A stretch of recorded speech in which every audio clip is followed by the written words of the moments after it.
साल भी पूरा होता है तो इट्स अ माइलस्टोन, और हमारे 2 साल पूरे हुए हैं, so it's a bigger milestone. And आजकल जो है हम देखते हैं शोज़ जो हैं अधिकतर जो है लास्ट नहीं करते हैं, but this show is doing very well. It's been like by the people a lot.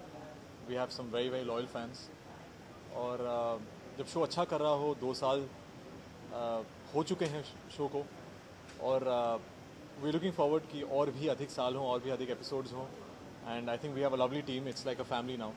तो अच्छा लग रहा है, लवली एंटायर टीम, जो हमारी टेक्निकल टीम भी है, हमारे जो प्रोड्यूसर्स हैं, जितने एक्टर्स हैं।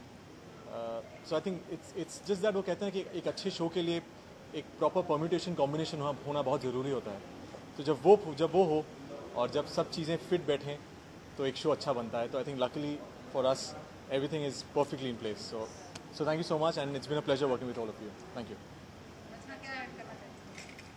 मैं यही ऐड करना चाहूँगी कि 2 years it's a big thing, 2 साल, और जितनी मेहनत से और हार्ड वर्क से, डेडिकेशन से इन लोगों ने मेंटेन किया है शो के लेवल को, बस आगे भी इसी तरह मेंटेन करें और हमारी ऑडियंस हमें छोड़ के कभी ना जाए।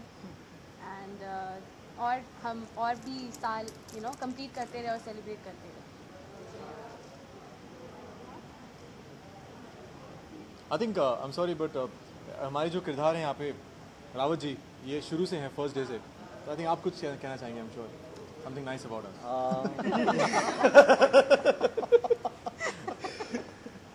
हाँ, the last line was very important. जैसा शरद ने बोला, I would like to take from where he left.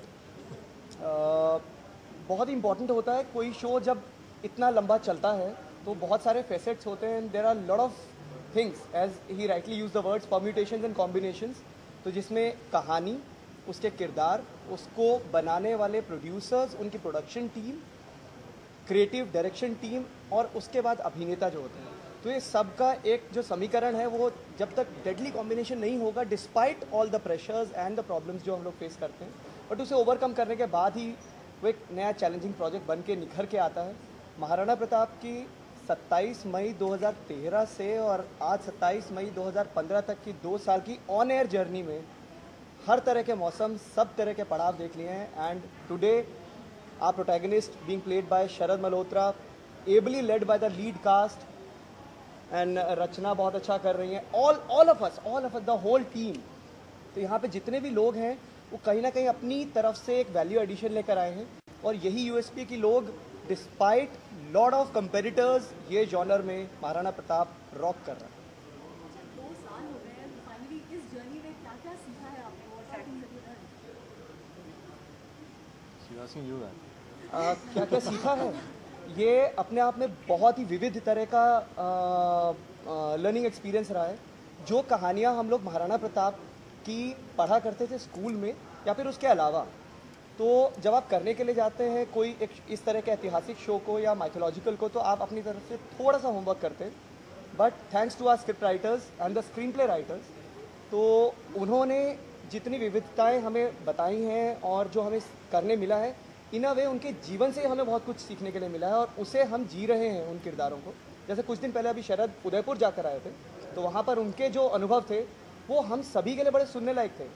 तो it's a feeling of disbelief when all of us are performing such characters जो कभी किसी ईरा में जीवंत थे। तो चाहे उनकी वो तलवारें हों जो शायद आज उतनी भारी नहीं है, बट हम लोग भी उस कद काठी के नहीं है, तो हमारे लिए वही डिफ़िकल्ट है, दाढ़ी लगा रहे हैं, मूछ लगा रहे हैं।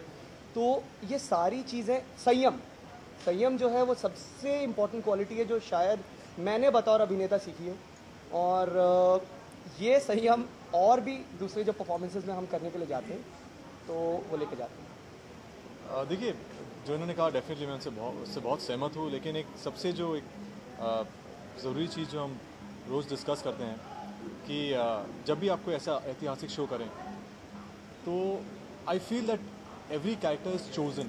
आप पहले से ही वो ऑलरेडी एक प्री डिसाइडेड होता है, प्री डेस्टिन्ड होता है। हम उस दिन बात कर रहे थे कि जब मैं उदयपुर गया और जब मैं वहाँ पे था, तो मुझे ऐसा फील हुआ कि शायद मैं यहाँ पहले आया हुआ हूँ, या एक अजीब सा कनेक्शन होता है, हम रिलेट कर पाते हैं। तो I think I am sure all of us have been chosen for a particular roles, be it Rachna, be it Rajeev ji, be it Jineet, everybody, Sana ji, everybody. So I think we are blessed and we are chosen to perform our roles to the best of our abilities. तो I think वो पहले से decided है, वो destined है कि आप ये रोल प्ले करेंगे, आप ये रोल प्ले करेंगे, आप ये role. So I think that's a very beautiful feeling that we all get. अच्छा, हाउ अबाउट यू? असल बात देखिए ऐसा है कि पता नहीं इनका तो मतलब शुरुआत में जब पहले आई थिंक 15-20 दिन तो जब चलता भी था, घर जाता था तो यूं चलने लग गया था आस्ते आस्ते. तो मेरी जो घर पे जो बाई थी कहती थी, थोड़ी शॉक हो गई कि मैं यूं क्यों चल रहा हूँ घर पर. लेकिन आस्ते आस्ते रियलाइज़ होता है कि नहीं यार, यूं चलना नहीं होता महाराजा को, नॉर्मल चलते हैं. लेकिन एक बॉडी लैंग्वेज जो होती है बहुत ज़रूरी होती है. तो I think gradually you understand. और कुछ चीज़ें हैं जैसे आई थिंक जो वेरी स्मॉल जो डिटेलिंग्स जो होती हैं कैरेक्टर के लिए, वो हमने बहुत समझी हैं over the period the last 8 months. मैंने इनसे बहुत सीखा because is a very senior actor. No, not in terms of age, but he is done so much work, the kind of body of work जो इन सब ने किया है. So I think every day हम सब सीखते हैं. हिंदी बहुत कठिन है ऐसे ऐतिहासिक शो में. तो शुरुआत में तो पता नहीं क्या बोलते थे, हमें खुद समझ नहीं आता था. धीरे धीरे जब समझने लगे कि क्या बोल रहे हैं, वो सेंस हमें जब वो जब समझ में आ रहा है कि हाँ it's making sense to us, तो डेफिनेटली वो ऑडियंस को भी फिर समझ में आएगा. तो इट टेक्स टाइम. फिर आप कैरेक्टर को समझते हैं, कैरेक्टर आपको समझता है.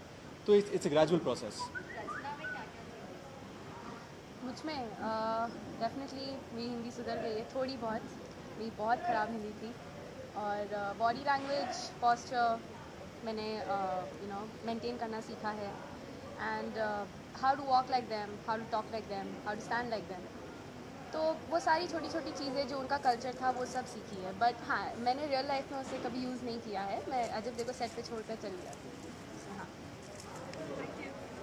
Thank you.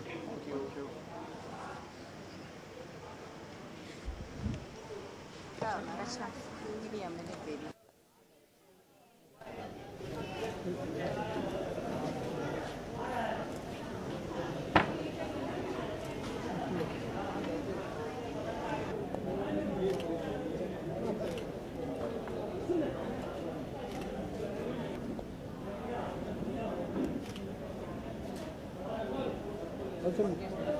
एक सेकेंड.